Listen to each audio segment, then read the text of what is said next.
Good morning and welcome. I'm Jen. I'm Stu.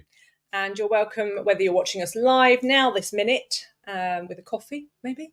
Hopefully. Or whether you're watching us on demand or in a podcast you're listening. Apparently that's the thing. Fancy. I'm not a very podcasty person. We have got some, the last in our series this morning about grown-up prayers, and that's going to be brought to us by Martin, and he's talking about forgiveness, or forgive us is the bit that he's picking up on this morning. Yep. And I do feel like sometimes there are certain people that are easier to forgive than others, aren't there? Yeah. And then, but also it can be quite difficult to forgive yourself. So like somebody else, you might have asked for forgiveness. You might have said, I'm really sorry, I really messed up. And they're going, yeah, no, that's fine, you're all forgiven. But it replays on you time and time again. So we will be hopefully finding out how to forgive us, maybe forgive ourselves, but also forgive others this morning. So worth staying about, because I think we all have times where forgiveness is needed, or we need to forgive ourselves. So it'd be a really useful talk. Let's just have a little look about what we've been doing for this sermon series.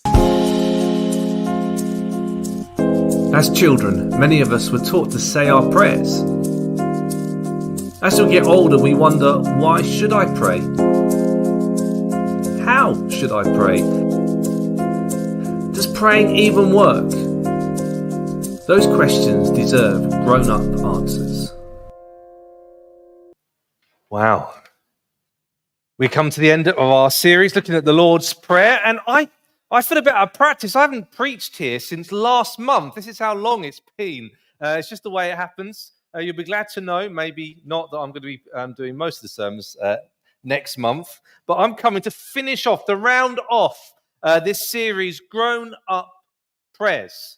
And we're looking at the particular line where around forgiveness. I was at a Thanksgiving service, not this last week, but a week before, for someone we knew. I did a wedding for their daughter last year, and it wasn't a Christian Thanksgiving service. It was lovely. It was in a barn in Outwoods. It was a lovely venue. The weather was nice. It was just hundreds of people came to give thanks for this guy Steve's life, and lots of people shared. But like I said, it was a secular one. It wasn't no Christian input whatsoever. But this, just before the end, it just came out of the blue. They asked everyone to stand up and recite the Lord's Prayer. And I just thought, what? Why? Why have you included the Lord's Prayer? You're not a Christian family. You profess to no faith whatsoever. But for some reason, they felt it was important to them to stand up and say the Lord's Prayer together. There's something about the Lord's Prayer that sticks with us. And although as a country, we're not Christian anymore, if we ever have been, but yet we still cling on to something. Maybe it's a bit of superstition. Maybe it's a hedging your bets. But for some reason, we still hold on to the Lord's Prayer. And perhaps for some of you were taught it at school or Sunday school.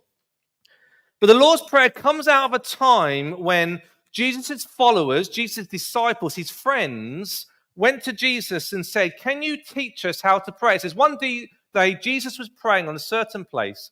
When he finished, one of his disciples said to him, Lord, teach us to pray, just as John taught his disciples. The John in that passage is a guy called John the Baptist, who had a bit of a following. He was around the same time as Jesus. He was baptizing people, preparing him for the coming Messiah, who was Jesus. And he had disciples, he had followers. Obviously, Jesus' followers had seen John teaching them how to pray, but they'd also seen Jesus' prayer life. And in the Gospels, the stories of Jesus that we have in the New Testament, we're told that many times Jesus went off to pray, to spend time with his Father. That's how he got direction. That's how he got the fuel to do those things that he had to do as part of his mission. They'd seen Jesus, they'd seen the difference that prayer life had made. So they said to Jesus, teach us to pray. So the Lord's Prayer isn't a prayer that we just say by rote. It's not something that we memorize and say at funerals or church services. The Lord's Prayer is a formula about how we pray. And it says something very important about God. It says something very much important about us. It says something very important about our relationship with God, but it also says something very important about our responsibilities if we're followers of Jesus, about what we need to do and how we need to act here on earth. So we're going to be coming to one particular line we'll pick up on in a minute about forgiveness, but we're going to come to that from a slightly different angle. And we're going to look at an account recorded in John's Gospel, John's good news about Jesus. And it's John chapter 8. If you've got a Bible, you might want to refer to it. It's John chapter 8, verses 2 to 11. There are Bibles at the back there, but the words are going to appear on the screen as well. And I just want you to use your imagination. As we go through the stories, I explain different bits and pieces. I want you to try to imagine yourself in that situation, in that encounter. So here we go. John chapter 8, verse 2. At dawn, he, that's Jesus, appeared again in the temple courts, where all the people gathered around him, and he sat down to teach them. So the temple was this magnificent Ephesus built, well, it should have been built to the glory of God, but it was probably built more to the glory of King Herod at that time. But it was a magnificent stone building. Around the outside were temple courts where people gathered. They gathered for all sorts of things. They gathered to meet people, to buy things, but they also gathered to hear people teach. And Jesus here assumes the normal position of a teacher. I'm standing here in front of a stage, but at those times, teachers would sit down like that. Maybe cross-legged, but I can't do that. And they would talk to people gathered around them. I won't sit there because you won't be able to see me. But Jesus assumes the position. But then something happens that disrupts everything that's going on. The teachers of the law and the Pharisees brought in a woman caught in adultery, and they made her stand before the group. I mean, imagine what this would have been like. Jesus would have been there, maybe in the middle of doing some really important teaching, and they would have heard just a little bit of kerfuffle. That's a good word, kerfuffle, in the background. Maybe they heard some angry voices. Maybe they heard a female voice pleading for mercy. And then there was this ripple working its way through the crowd until they pushed to the front this group of men, angry men, with this woman. Maybe this woman was in a bit of a state, struggling to maintain modesty and dignity after being yanked and pulled to the front. Just imagine the shame she must have felt as she was accused of adultery in front of all these people and in front of Jesus, who was sitting there. Verse 4. And they said to Jesus, "Teacher, this woman was caught in the act of adultery. In the law, Moses commanded us to stone such women. Now, what do you say?" Interestingly, adultery takes two people, and they've only got one person here. We don't know why that is, but we find out things are maybe not quite as straightforward as it seems. Verse 6, they were using this question as a trap in order to have a basis for accusing him, for accusing Jesus. This happens time and time again. The Pharisees, the teachers of the law, they try and trap Jesus with some questions. They probably spent ages brainstorming. How are we going to trick Jesus? How are we going to get him? Because Jesus was known for being compassionate. Jesus was known for being a friend of sinners. He was known for eating and socializing with the outcasts and the fringes of society. So how would Jesus respond to this law in the Old Testament, the law of Moses, that quite plainly says that you should not show any compassion, you should stone this woman, actually woman and man, but in this case, just the woman. And I love how Jesus responds. But Jesus bent down and started to write on the ground with his finger. Now, we are not told what Jesus wrote. Lots of people try and guess, but we haven't got a clue, to be perfectly honest. What I love is that Jesus just completely ignores them. We try and do this to our children when they ask us stupid questions. And we just think, if we just ignore them, then maybe they will go away. They don't go away. They just keep on asking. And that's exactly what happened here. When they kept on questioning him, he straightened up. You can imagine going, straightening up, and he said to them, "Let any one of you who's without sin be the first to throw a stone at her." And again, he stooped down and wrote on the ground. Just this one-liner. This one line that dismantles all of their arguments. And then he just carries on writing with his finger on the ground. See, how should they respond? It must have been incredibly frustrating to have their carefully planned question overcome in such an easy way. Jesus called their bluff. See, in reality, it was against the law for them to execute this woman anyway. This is why when we see Jesus being arrested, the Jewish authorities had to then go to the Romans in order to have them executed. They didn't have the right or the legal position to execute this woman. Although you might find in the book of Acts that didn't stop them executing Stephen, one of the early followers of Jesus. Their plan had been frustrated. Their bluff had been called. And how did they respond at this? Those who heard began to go away one at a time. The older ones first, until only Jesus was left with the woman still standing there. Jesus straightened up and asked her, "Woman, where are they? Has no one condemned you?" "No one, sir," she said. "Then neither do I condemn you," Jesus declared. "Go now and leave your life of sin." For many of you, this is a familiar story. It's one that you may have heard many times before. But I have this question for you. Off the back of this story, of what we've just heard, who are you in the story? Who are you in the story? Are you the accused, desperately in need of mercy and forgiveness? Are you the accuser, gleefully pointing the finger?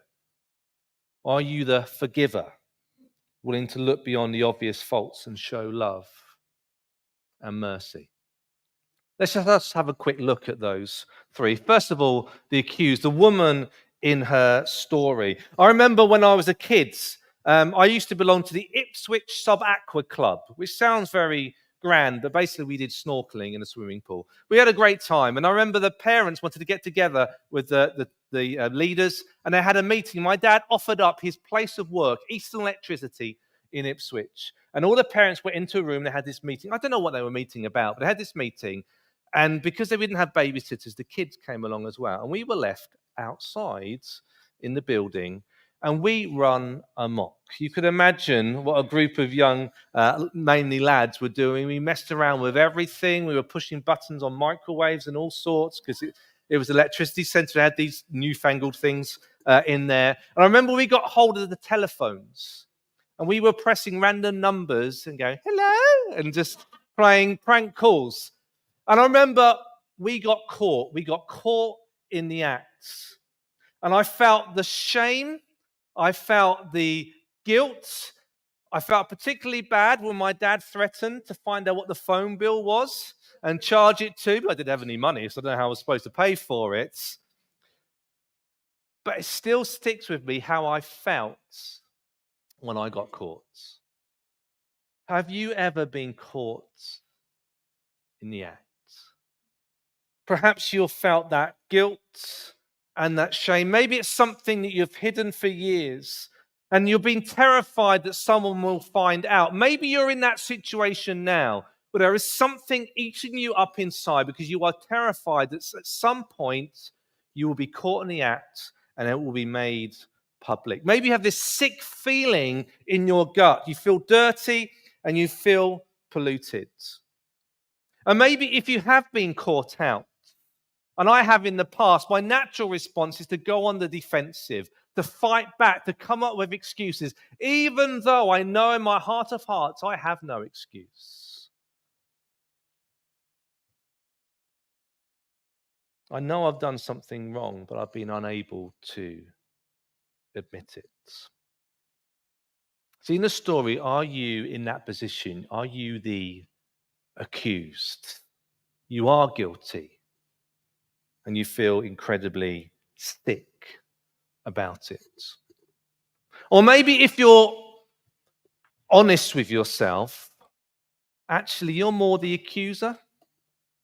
You know, I think there's two types. The first type, I think, is those people that we all know, those people who love rules and they love regulations. We say they're black and white. They like to have order, and that's how they understand the world. The world is full of it, but the church is particularly full of these people. And then the sort of people who they like to point out the fault in others. I remember when I did some marriage counselling, well, not marriage counselling, this is before we got married, and we went and did a marriage course in the church that we were attending.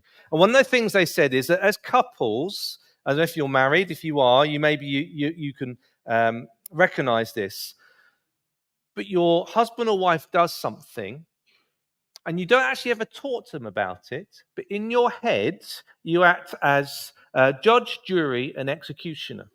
And you've worked everything out, and then you apply the punishment, but you've never actually had an opportunity. You've never actually spoken to them about it. You never had that openness conversation. And some people will judge you or judge others by what they see, and never at any point sit down to talk to you about it. Jesus talks about these people. He talks about them having a plank in their own eye while trying to get out the speck in another person's eye. They're completely ignorant to their own faults, to their own issues, and they just see what is in front of them in someone else. And usually, if you're like that, and I recognize this in me sometimes, is that actually I'm far more lenient on myself if I were to do that than on anyone else, particularly if I'm driving. You know, if I'm speeding, it's because I'm late and I've got an important meeting to go to. If they're speeding, it's because they're bad drivers. Okay, we're doing exactly the same things, but we find we're a lot more lenient on ourselves.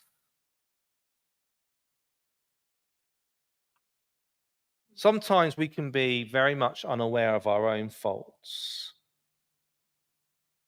And when we look at others, we have excuses to attack them. Maybe we see ourselves as speakers of the truth.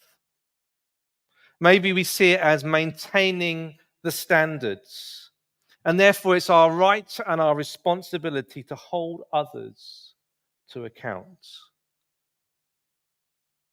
Perhaps as followers of Jesus, we are willing to sacrifice people on the altar of orthodoxy.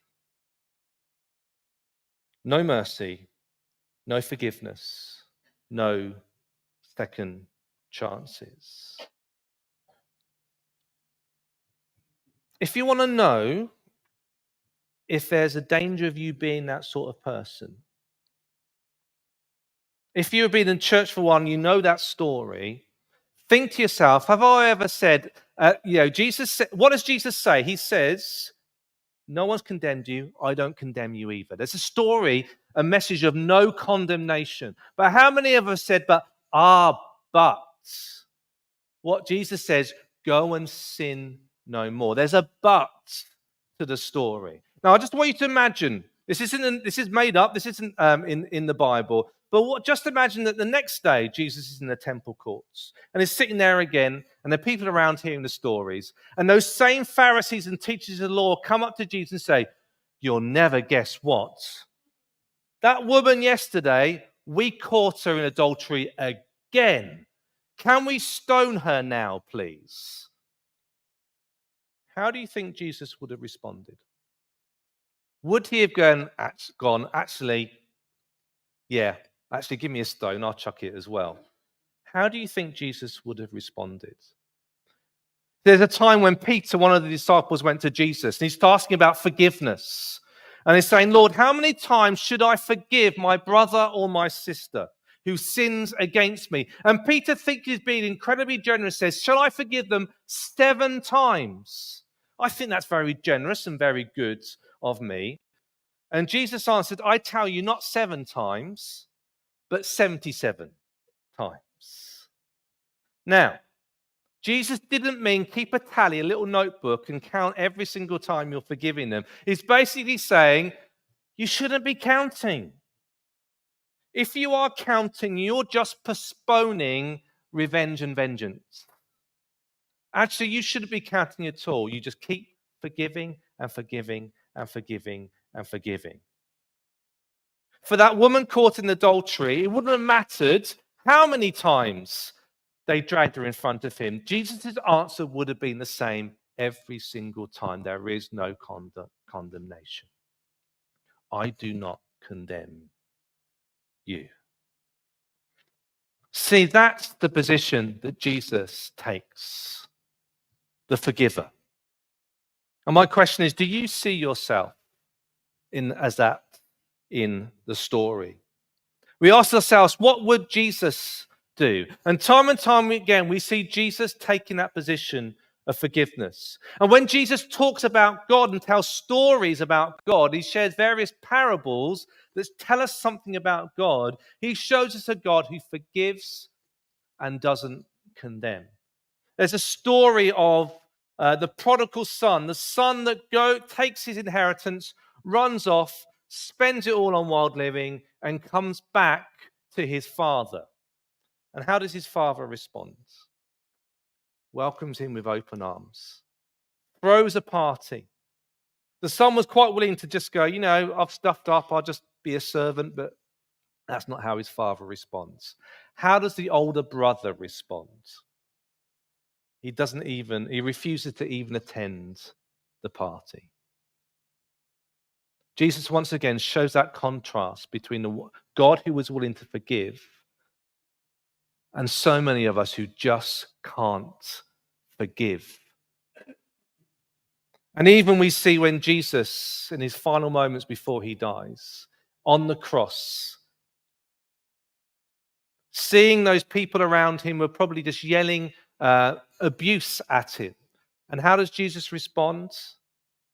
Forgive them, Father. They know not what they do. Jesus lived out, in stronger terms than we possibly ever could, the power and the need to forgive. And then we come to the Lord's Prayer. But before I do that, just a quote from J. John. Jesus came to rub it out, not rub it in. There is no condemnation.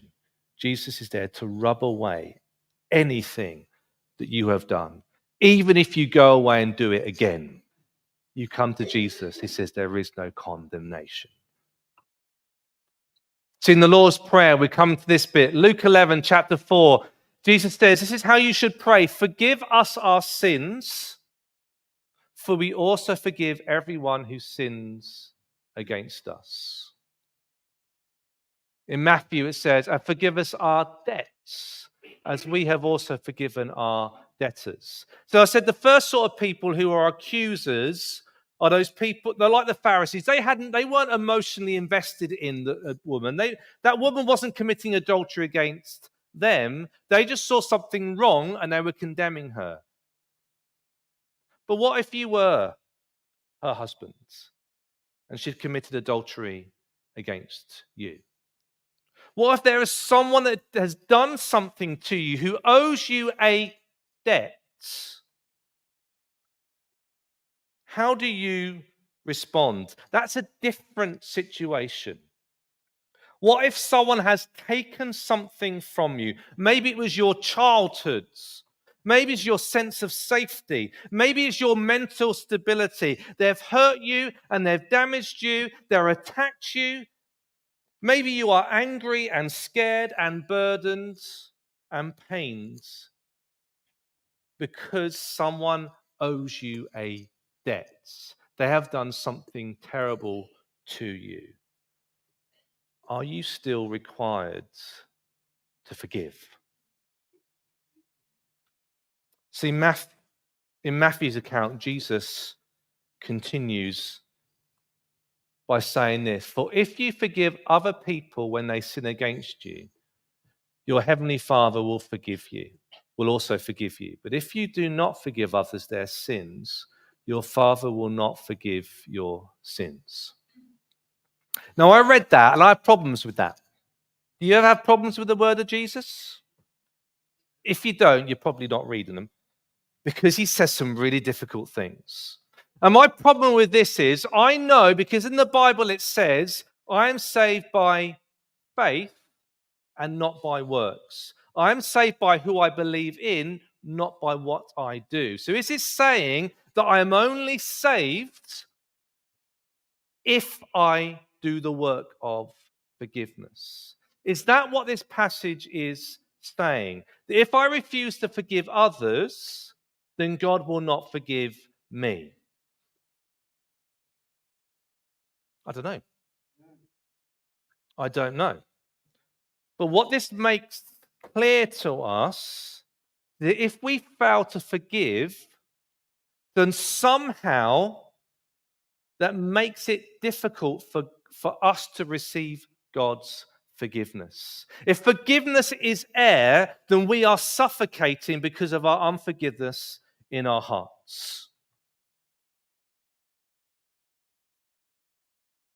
This isn't about God condemning us because we fail to forgive.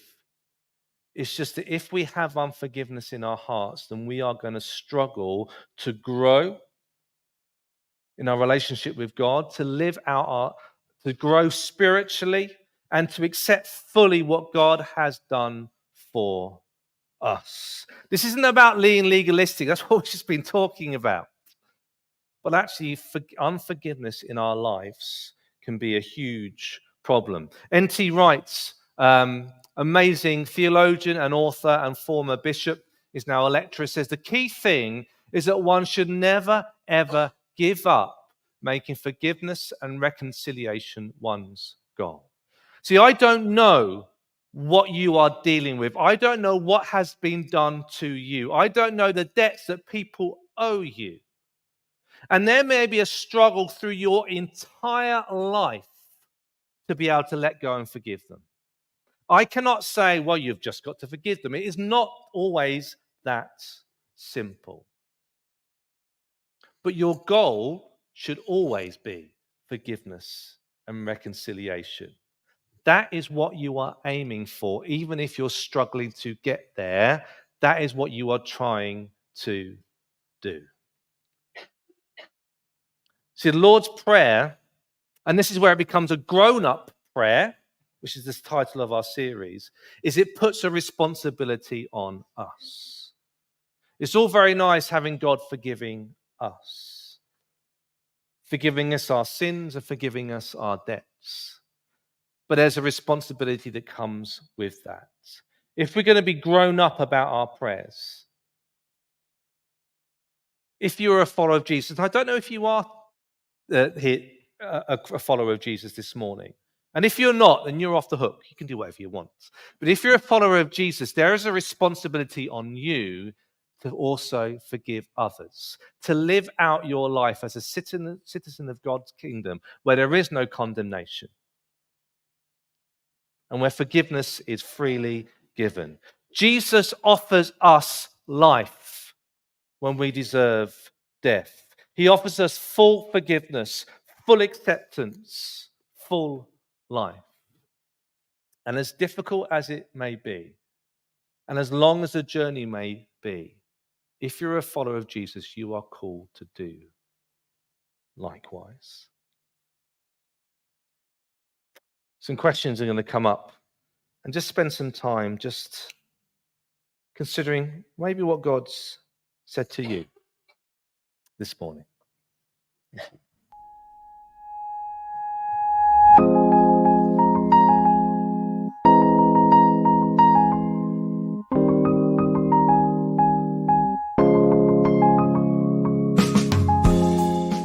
Who are you in the story? Accused, accuser, forgiver?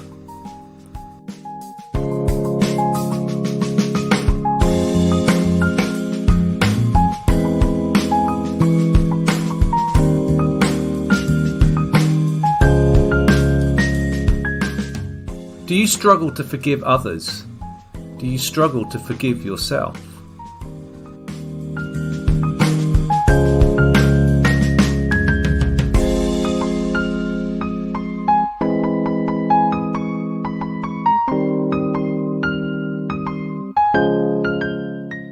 Is your goal always forgiveness and reconciliation?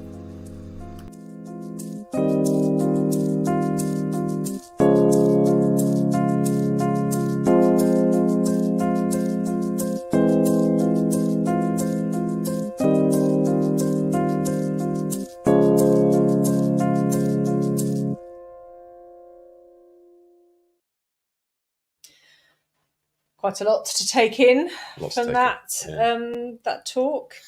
We're going to look at one of those questions now, which is your goal always forgiveness and reconciliation? So is that always your end game, your end result?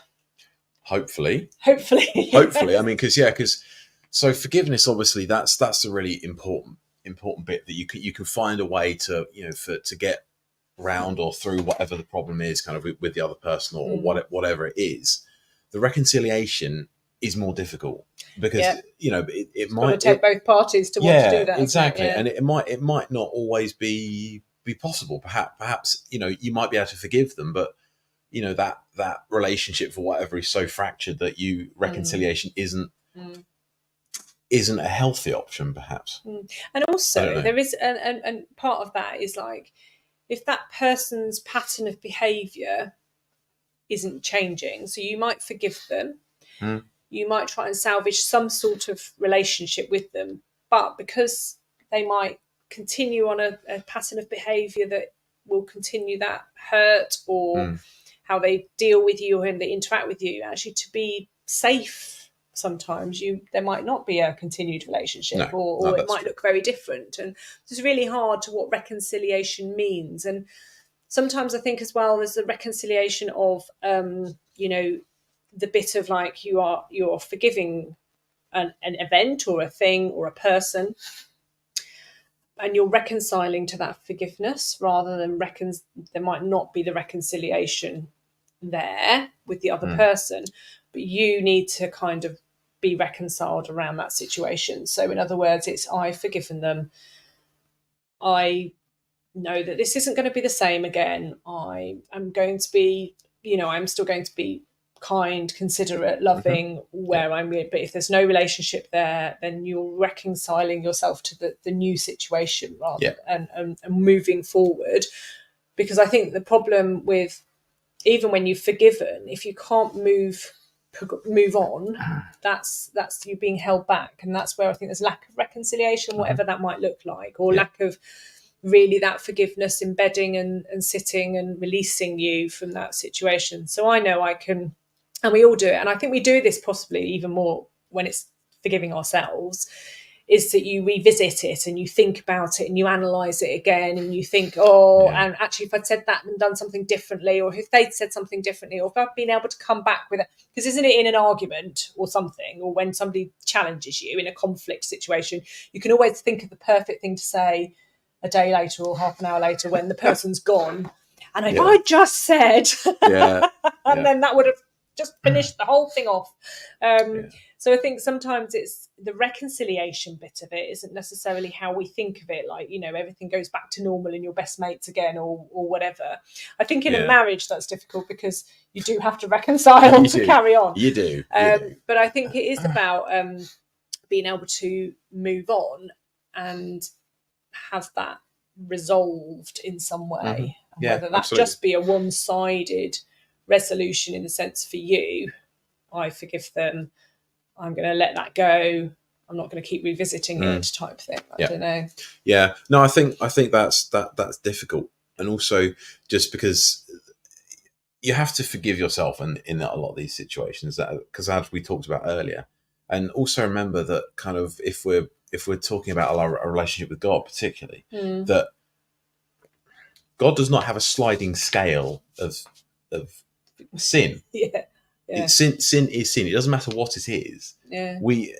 I think as humans we forget that a lot, fairly seriously, that we God, grade it, don't we? But God doesn't. Sin is sin. That is it. He doesn't have a scale of this is really bad. It doesn't work like that. And I think perhaps we probably try and apply that, kind of in our human relationships, kind of just like, kind of this is awful, but we're not very good. What's nearer the unforgivable end of the scale exactly. to the forgivable end of the scale. We're not as good. We can't obviously do it in the same way that God does with us, and just it's a sin.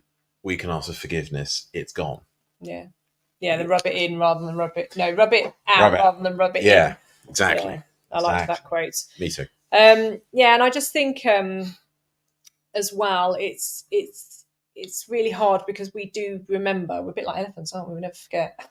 Allegedly. Yeah. But the fact that actually it's really hard to move. It is really hard to move forward, and I think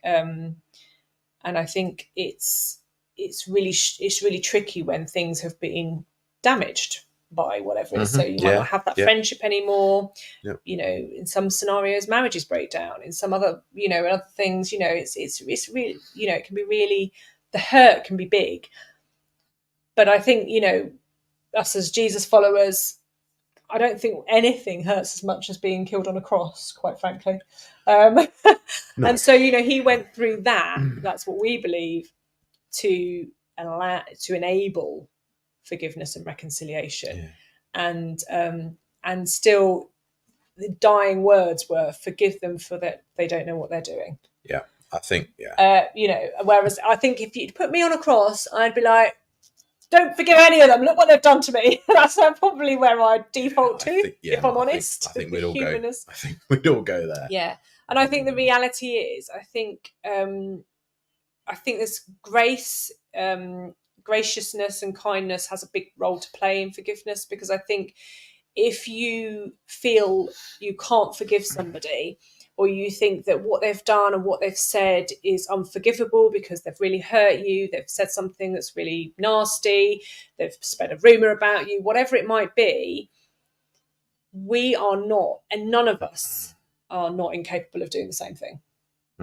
Each one of us, there's not one of us that is without having made a slip up and said something that you think, oh, I shouldn't have said that. You might not even think that. Absolutely, I have said something that will have hurt somebody, as much as absolutely somebody has said something that has hurt me. None of us are going to get it right all the time, that we don't need forgiveness. Totally. And therefore, even if you don't mean it. And we need to be able to forgive others. And I think this is the thing, is that, as you were saying, God forgives us our everything. And that's the role modelling that's been set to us. And even though it is hurtful how we treat God, God must be hurting that we will deny him, or we blaspheme, or we, turn away from him, or whatever it is. He still wants a relationship with us. He still forgives us. So if that's the role modelling, then I guess that's what we're trying to aim for. And it sort of turns back to the reading we read out earlier from Colossians about, forgive as the Lord forgave you. And over all of these virtues, over all of that sort of compassion, kindness, humility, gentleness and patience, put on love, which binds them together. So, actually just learning to love and be kind to one another. And it's been a massive thing in society, really, hasn't it? You can see a lot on your Facebook feed, on your Twitter, not Twitter anymore, X, Instagram, about above all things, be kind. Above everything else, be kind. There's a lot of that coming through, and it's right. It's actually, like Martin said, you don't know what's going on, why somebody lashes out, what's going actually on in their life, why people might find it really difficult to offer up forgiveness or do forgiveness, because you don't absolutely know the history of their life and what actually has been going on. And I think, for me, when I've had scenarios where I find it really difficult to forgive some things that have been done to me, I just, because I do follow Jesus, I just say, can you help me to get into a place of forgiveness? Because I can't do it in my own strength. Actually, that's reality. I'm angry, I'm hurt, I'm upset. I can't do that in my own strength. So that's something that I feel absolutely. Sometimes you can't find a way to do it yourself. You just have to, they say, let go and let God. And that can be very, very hard, because it almost feels like, that you're giving up on your anger or whatever. Yeah. That can be really hard. Well, it feels right to be angry sometimes, doesn't it? Yeah, absolutely. And we're not saying that you can't ever be angry with people. So just not with us. Well, hopefully not. Let go and let God. I think that's a key thing, but a very difficult thing to be able to. It's a regular practice. Yes. That you have to keep putting into play, I think. Absolutely. So that's us discussing one of those questions. There were 2 others. Do have a little chew over on those in your own time. If you've got any other questions, either this talk this morning has sparked, or any other questions really that you just fancy throwing our way, not necessarily our way, but somebody's way, who's on the email end of this, got questions at hawleybaptist.org.uk, please do send them in. If you want to get more involved in Hawley Baptist Church or know more about us or more about Christianity generally, you can email, as I said earlier, in join.in@hawleybaptist.org.uk. That's join.in@hawleybaptist.org.uk. And if you think these talks or any of the talks that have been done previously are useful for you and maybe for some others, then please do share our YouTube page, our Facebook page, anything social media-y type stuff with friends and family.